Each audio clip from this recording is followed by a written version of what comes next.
I'm making a part two for people that will comment on my previous video or start asking themselves, if everything is breaking down, if everything is an illusion, what do we do? Are you saying we shouldn't do this anymore? We shouldn't do that anymore? You know, the thing is, it's if the era of performance is ending, then a new era is starting, right?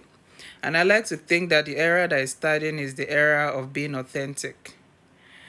Nobody is saying don't do these things. Get married, do whatever you want to do religion if you want to, do whatever you want to do.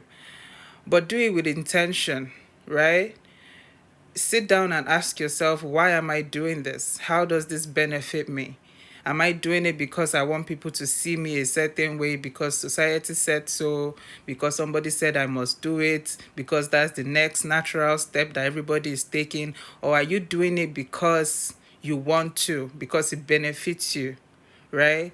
So we have to start being intentional. That's just it. Being authentic, being intentional about the things we're doing, about the things that we're wanting, and understanding, the benefits, the pros and cons before taking the risk.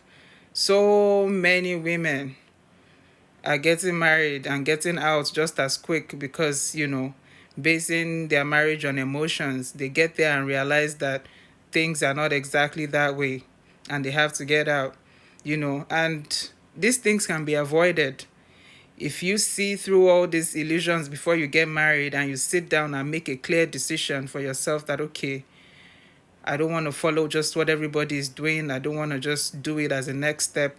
How does this benefit me? What, do I really need this right now? And, how will it improve my life?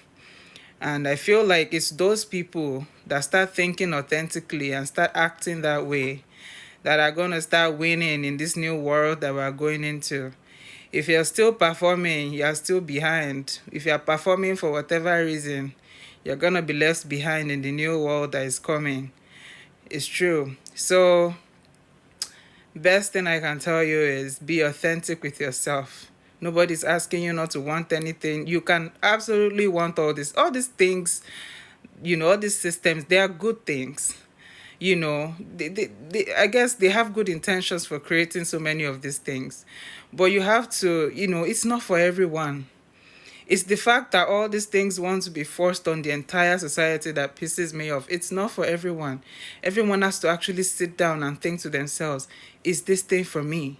Is religion for me? Is marriage for me? How does it benefit me? What do I stand to gain? Not just accept